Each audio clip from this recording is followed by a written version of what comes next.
Hello Aries, Sun, Moon, Rising, and Venus signs. Kamusta kayo? Saan po'y nasa mabuti kayong kalagayan?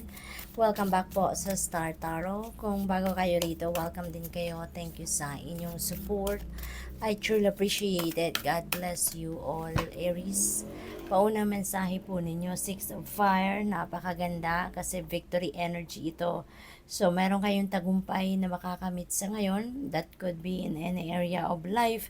Pero maaring related yan, no? Mostly siguro sa trabaho or sa career ninyo. So, victorious kayo sa ngayon, no? Magtatagumpay kayo. Your hard work is going to pay off sa ngayon. There could be financial reward din na makukuha kayo from this, or baka public recognition, no? So, congratulations to that, Aries. What else? We have Six of Water. Wow, so synchronicity agad ito. Meron agad tayong dalawang 6, so that is synchronicity. So, I suggest pakitignan po ninyo ang ibig sabihin ng dalawang 6, no? Number 66 po for more guidance. At si Six of Water po, maaaring ang karamihan sa inyo dito is reminiscing, no? Reminiscing your past, inaalala, alam mo yun, yung parang nire-recall ninyo sa ngayon yung mga nakaraan na ninyong experiences with your loved ones, mga mahal ninyo sa buhay, no? Depende sa inyong sitwasyon. Maaring sa ngayon, nagmumuni-muni kasi kayo, maaring ang iba sa inyo nagsisenti sa ngayon, nag-i-emote at naaalala ninyo siguro ang inyong mga nakaraang experiences, ano. Probably din ang iba sa inyo siguro dito, meron kayong mga parang kino-compare siguro ninyo yung mga experiences ninyo nung bata pa kayo, tapos sa ngayon maybe naiisip ninyo sa ngayon na mabuti pa, no, nung bata kayo, walang problema, walang iniindang kung ano-anong stress, pagod, no? Kumpara sa ngayon na maraming stress sa buhay, maraming pinagkakaabalahan, maraming responsibilidad, no? Maaring may mga ganong sitwasyon ng iba sa inyo dito. Kung meron din kayong anak na, no, Aries, maaring meron kayong concerns regarding your children, no? Sa ngayon at maaring yun ang iniisip ninyo. What else? They have Emperor. Napakaganda. Emperor energy is really a beautiful energy. Lalong-lalo na pagdating sa kaperahan. Ano? This is about stability. Maaring ang iba sa inyo dito, maaring yun ang effort, no? Or pinag-e-effortan ninyo sa ngayon yung pag-establish ninyo ng inyong kaperahang aspeto.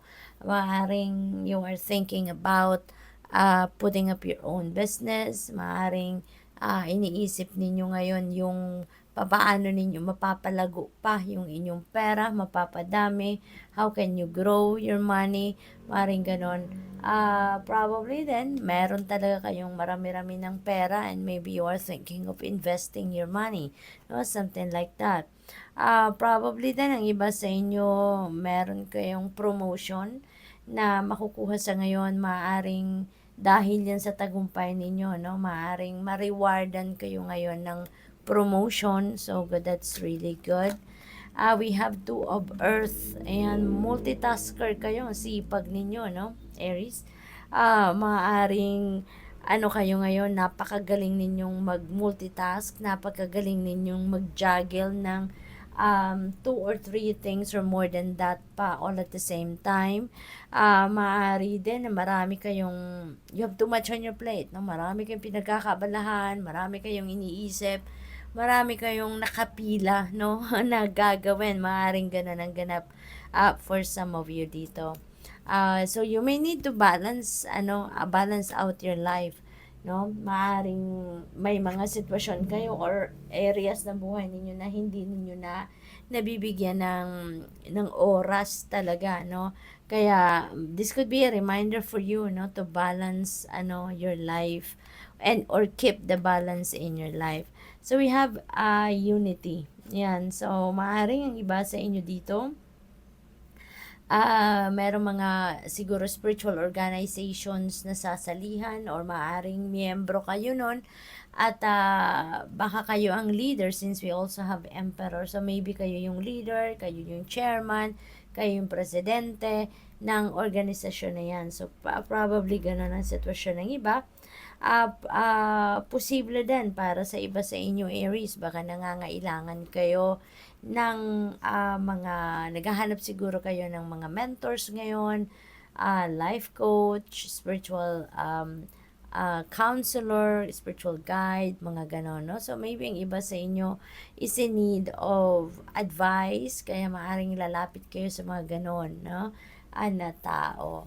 So, what else? We have Queen of Water. Ayan. So, napakaganda rin ito, lalo-lalo na pagdating sa relationships. Kasi, ano kayo ano kayo ngayon, nasa period wherein nag-expand ang puso ninyo and you are very loving sa ngayon. Parang, this is a time for you to fall in love. Yung mga ganun ba?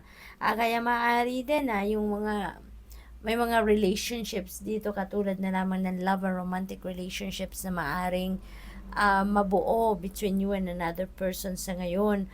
Or, probably then, kung nasa relationship na kayo ngayon, baka mas lalo pa kayong maging passionate with each other, mas romantic with each other, something like that. Since this is a Queen of Water as well, so siguro, kayo ngayon, mas empathic kayo ngayon, mas sensitive, mas intuitive kayo ngayon. Yung psychic abilities ninyo could be, ngayon, on point, no? Yung ganon. So, good luck to that, Aries.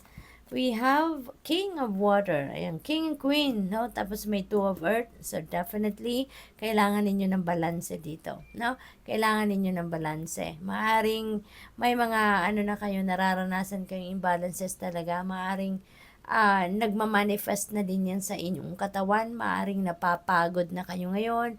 Maaring nakakaramdam na kayo ng siguro may mga discomfort na kayo sa katawan. It's because maybe you have too much, no, to do. Ang dami ninyo sigurong inaasikaso. Ang dami ninyong nakalista, no, nagagawin. Kaya, syempre, kapag nakikita ninyong mahaba-haba yung listahan ninyo, so maybe there is pressure, kaya nai-stress na din kayo. So, you really need to bring the balance back in your life, no? Step back a little dyan sa kung anong nagpapa-stress sa inyo sa ngayon. At pag-isipan ninyo mabuti, pagplanuhan ninyo mabuti kung papaano ninyo ito magagawang mas maging maluwag ang inyong schedule. Okay? Probably talaga, ang iba sa inyo dito is going to be very, ngayon, compassionate. You're going to be very ang tawag dito, intuitive and sensitive. At saka, siguro kayo ngayon yung tipong lalapitan ng mga tao na nangangailangan ng sage advice, nangangailangan ng kausap, na mapaghihingahan nila ng kanilang mga problema or life concerns at maaring kayo yun, Aries. Kayo yung lalapitan ng mga taong ito. What else? We have Four of Earth. Ayan. So, this is an invitation para sa inyo, Invitation ito para i-manage ninyo ng maayos ang inyong resources. Be cautious sa inyong paglabas ng pera. Make sure na balanse kayo, no? Kung magkano, dapat alam ninyo, na monitor ninyo kung magkano yung pumapasok at magkano yung ilalabas ninyong kaperahan, no? Yung ganon. Para hindi kayo magkaroon hindi kayo magkaroon ng financial pinch. So, importante maging aware kayo sa in and out ng inyong pera, okay? For others of you, maaari din na meron kayong mga kailangang pagdesisyonan, no? Importanteng desisyon ang kailangan ninyong gawin pagdating naman sa negosyo if you are managing a business. So, good luck. Thank you for watching. Love and light. Namaste.